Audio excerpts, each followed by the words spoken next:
Essa é uma apresentação para a disciplina de Prática de Ensino em Geologia e Paleontologia. Meu nome é Isadora, estudo na Universidade Federal do Mato Grosso do Sul e o tema dessa aula é sobre fósseis e processos de fossilização.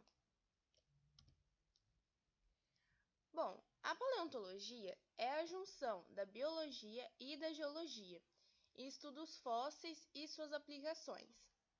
Os fósseis são organismos que existiram antes da época geológica atual e que deixaram restos ou vestígios de sua presença registrados nas rochas. Esses vestígios podem ser rastros ou pegadas. E só para esclarecer, o tempo geológico é o período que vai desde a origem da Terra até o período anterior ao atual. O período atual é o Holoceno, que tem 10.000 anos.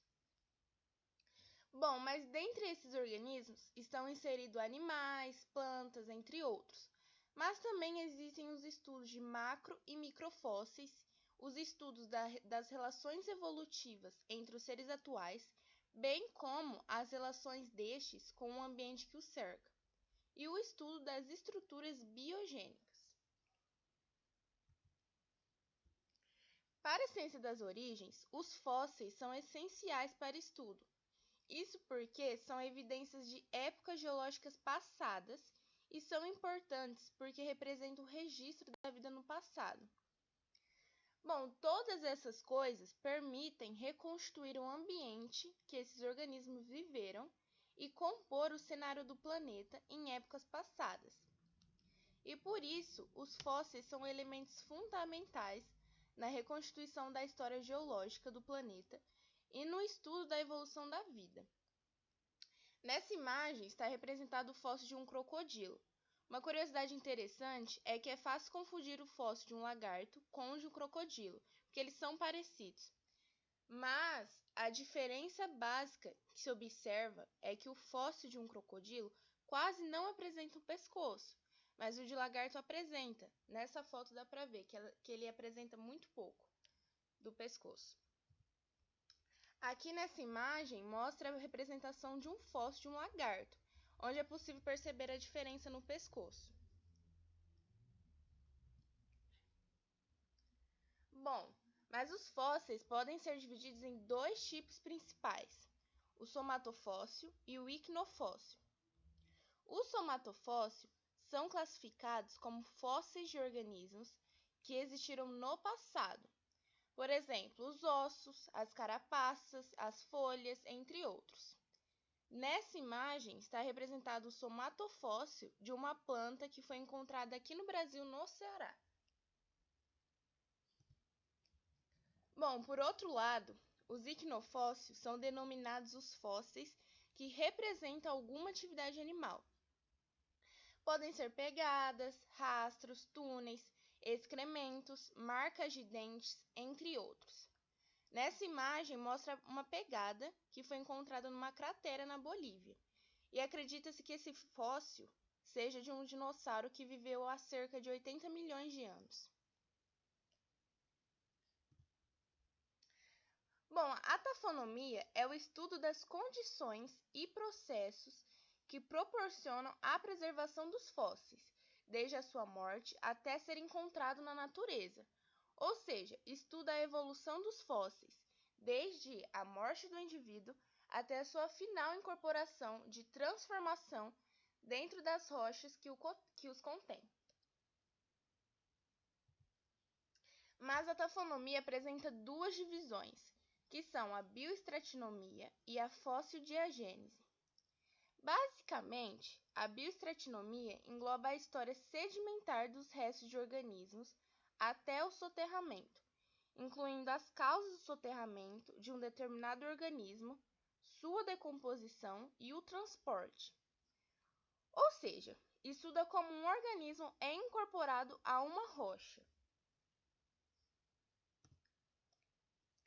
Já a fossil-diagênese reúne os processos físicos e químicos que alteram os restos dos organismos após o soterramento. Basicamente, estuda as transformações do orgânico para o inorgânico. Aqui nesse esquema, é possível observar que a bioestratinomia estuda o conjunto de eventos que vão da morte ao soterramento, e a fossildiagênese estuda os processos do soterramento até a coleta do fóssil.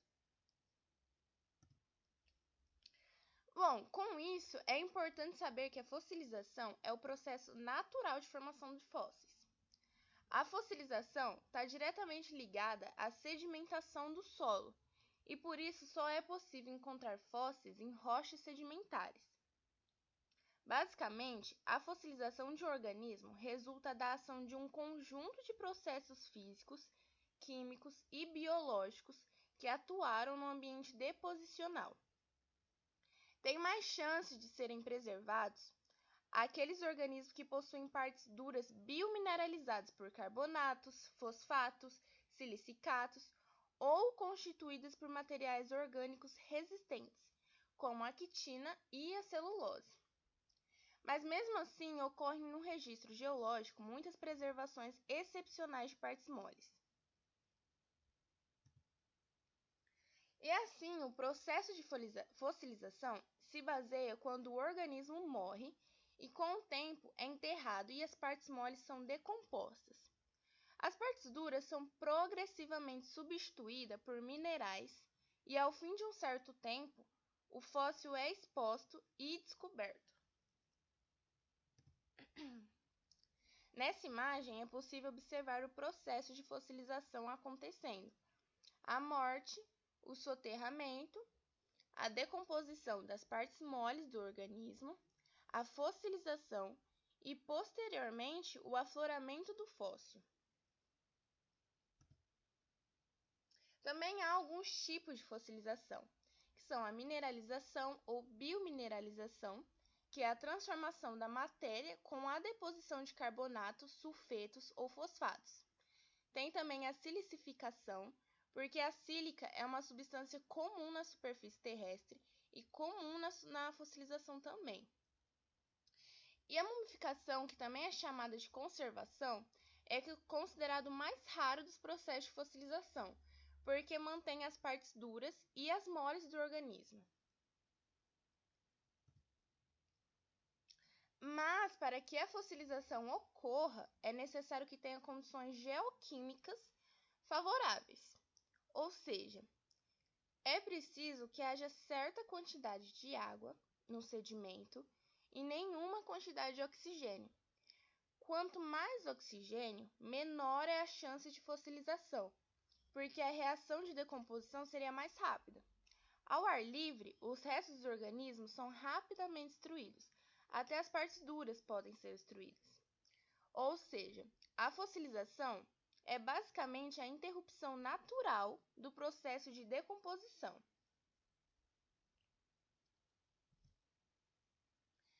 Certas quantidades de água contribuem para o processo de fossilização. Isso porque a sedimentação costuma ser mais rápida, principalmente em águas rasas. Nessa imagem também mostra como ocorre o processo de fossilização até a exposição do fóssil para o estudo de paleontólogos. Os restos representam partes do corpo dos organismos. Podem ser preservadas partes duras, como conchas, dentes, ossos, carapaças pertencentes aos animais, e com composição rica em carbonatos e fosfatos, ou pólen, sementes, caules e troncos provenientes de vegetais. Também podem ser preservadas partes moles, como órgãos, pele, músculo ou até mesmo um animal inteiro. Mas, para que as partes moles sejam preservadas, é necessário condições especiais para que ocorram com isolamento rápido dos organismos em algum meio que não favoreça a decomposição ou destruição, preservando sua estrutura vivente, seja um soterramento rápido ou um meio que não propicie a ação de bactérias, como os ambientes áridos ou glaciais, ricos em sal.